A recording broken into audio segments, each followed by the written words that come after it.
Hi, my name is Heather Conley. I'm Senior Vice President at the Center for Strategic and International Studies, a think tank here in Washington, D.C. I have the great pleasure of directing our Europe program here at CSIS, and I am one of the judges that's looking forward to meeting you and getting to know you as you present your thoughts on the European Union's global strategy and the transatlantic implications and implementation of that strategy. So I'll go through a few of the key points that I'm thinking about here as I look after our Europe portfolio, think about future U.S. policy towards the European Union and towards Europe itself. So let's go. Let's start with the first strategy, security. What a huge issue this is going to be for Europe. Not only as the global strategy suggests on cyber, counterterrorism, looking at strategic communications, disinformation, but also looking at just hard security, border security, providing the defense needs for Europe today. This is a massive topic, and in some ways, the other four goals of the global strategy all work through a security lens in one way or the other.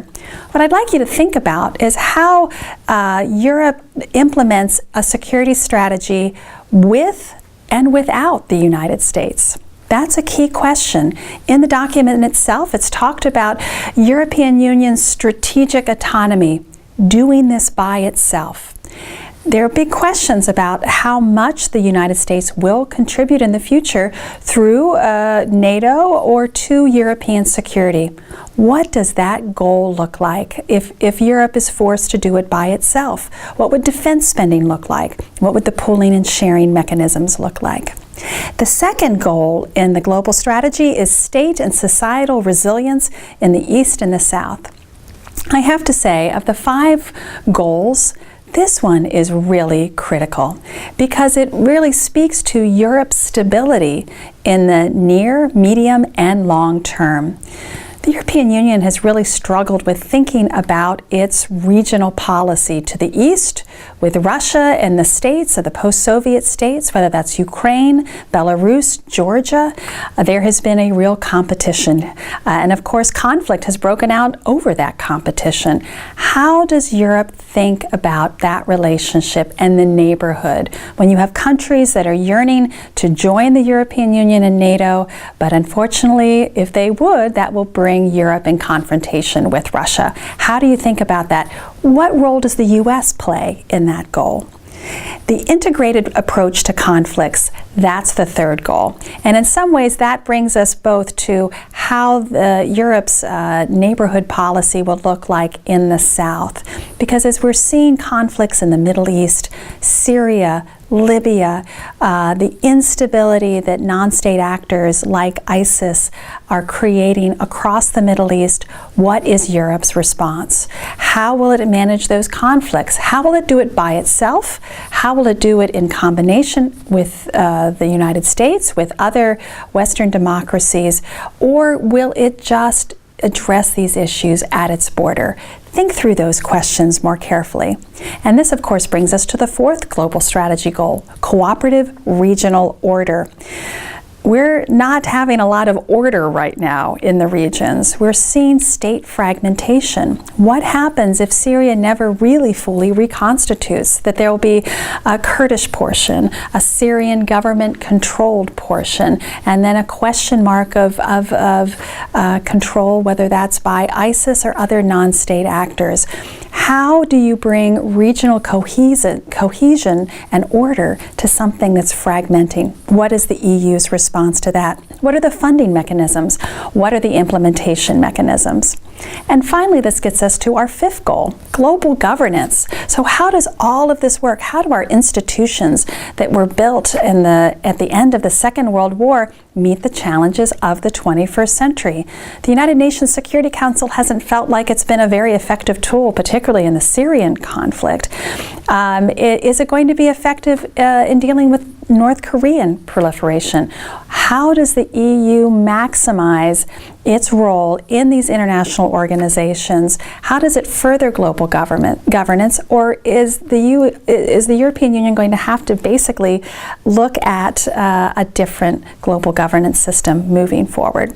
These are tremendously important questions, and the global strategy touches on each of them, but I want you to think about how integrated all 5 of those strategies are. I want to end with some quotes. In the global strategy document, one of the quotes that struck me was, "The European Union's credibility hinges on unity." We're going to be talking about the global strategy after the United Kingdom formally notifies the European Union that it wishes to leave. It triggers Article 50 on March the 29th. On April the 29th, the EU meets at 27 to begin that formal negotiating process. How does all of this look when the EU is going to be focused on this divorce? And what does that mean for the future of the EU? Another quote, "There is no clash between national and European interests." I would argue there is an enormous clash right now.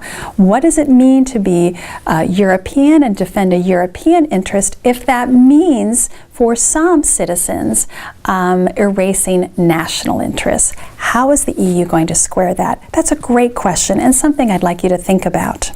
Finally, the final quote, "We will take responsibility foremost in Europe and its surrounding regions while pursuing targeted engagement further afield." This is the great challenge for the EU. I will tell you it's a great challenge for the United States. How are you focusing your assistance, your diplomacy, and when required, your defense capabilities on issues that are both important, closer to home, but you're not missing those larger issues? And this, for the United States, is the longer issue of China's rise. And the EU, I think, struggles with trying to figure out, does it focus on those issues and those regions closer to home, which bring immediate instability to the east and to the south, or do they focus their attention on issues farther afield, like China, like Asia? Finally, the role of the U.S. This is going to come through the entire seminar. How do you think about the role of the U.S.? As the U.S. is not entirely sure it wants to continue to propel the international system as it was designed after the Second World War. How critical is the U.S. role in any of this? Or is this going to allow Europe to fully emerge in its strategic autonomy? We're looking forward to a great conversation. Looking forward to seeing you soon. Thank you.